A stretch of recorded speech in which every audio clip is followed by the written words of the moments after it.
എല്ലാം പ്രിയപ്പെട്ട കൂട്ടുകാർക്കും ഏറ്റവും പുതിയ വീഡിയോയിലേക്ക് സ്വാഗതം. +1 ഇംപ്രൂവ്മെന്റ് പരീക്ഷയുടെ റിസൾട്ട് സംബന്ധിച്ച് വളരെ പ്രധാനപ്പെട്ട കാര്യമാണ് ഈ വീഡിയോയിലൂടെ നിങ്ങളുമായി പങ്കുവയ്ക്കാൻ പോകുന്നത്. വീഡിയോയിലേക്ക് പോകുന്നതിന് മുൻപ് ഇതുപോലെയുള്ള അപ്ഡേറ്റുകൾ അതാത് സമയത്ത് നിങ്ങളിലേക്ക് എത്തുവാൻ ഇപ്പോൾ തന്നെ ചാനൽ സബ്സ്ക്രൈബ് ചെയ്ത് കൂടിയുള്ള ബെല്ലൈക്കണിൽ ഓൾ ഓപ്ഷൻ എനേബിൾ ചെയ്ത് വച്ചേക്കുക. അപ്പോൾ നമുക്ക് നേരെ വീഡിയോയിലേക്ക് പോകാം.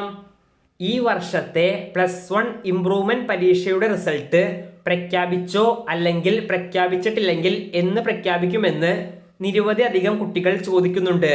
പ്രഖ്യാപിച്ചോ എന്ന് ചോദിക്കുവാൻ കാരണം കഴിഞ്ഞ ദിവസങ്ങളിൽ HSCയുടെ സൈറ്റിൽ ചില സാങ്കേതിക പ്രശ്നങ്ങൾ മൂലം പ്രഖ്യാപിച്ചു എന്ന് കാണിച്ചിരുന്നു. എന്നാൽ ഇതുവരെയും ഇംപ്രൂവ്മെന്റ് പരീക്ഷയുടെ റിസൾട്ട് പ്രഖ്യാപിച്ചിട്ടില്ല. വിദ്യാഭ്യാസ വകുപ്പിൽ നിന്ന് നമുക്ക് മനസ്സിലാക്കാൻ സാധിച്ചത് മെയ് 8 മുൻപായി പ്രഖ്യാപിക്കും എന്നായിരുന്നു. അതുകൊണ്ട് തന്നെ നാളെ മെയ് 7 പ്രസിദ്ധീകരിക്കാൻ സാധ്യതയുണ്ടോ എന്നുകൂടി നിരവധി കുട്ടികൾ ചോദിക്കുന്നുണ്ട്.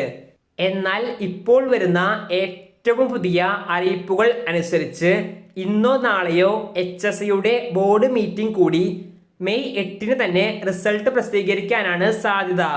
മെയ് 8 എത്ര മണിക്ക് പ്രഖ്യാപിക്കും എന്നത് നോക്കുകയാണെങ്കിൽ കഴിഞ്ഞ വർഷങ്ങളിലെല്ലാം ഉച്ചയ്ക്ക് ശേഷം മാത്രമായിരുന്നു ഇംപ്രൂവ്മെന്റ് പരീക്ഷകളുടെ റിസൾട്ട് സൈറ്റിൽ വന്നിരുന്നത്. ഈ വർഷവും അതുപോലെ തന്നെ ഉണ്ടാകാനാണ് സാധ്യത. റിസൾട്ട് എളുപ്പത്തിൽ നോക്കുവാൻ സാധിക്കുന്ന HSCയുടെ സൈറ്റിന്റെ ലിങ്ക് വീഡിയോയുടെ താഴെ ഡിസ്ക്രിപ്ഷൻ ബോക്സിലും കമന്റ് ബോക്സിലും നൽകിയിട്ടുണ്ട്.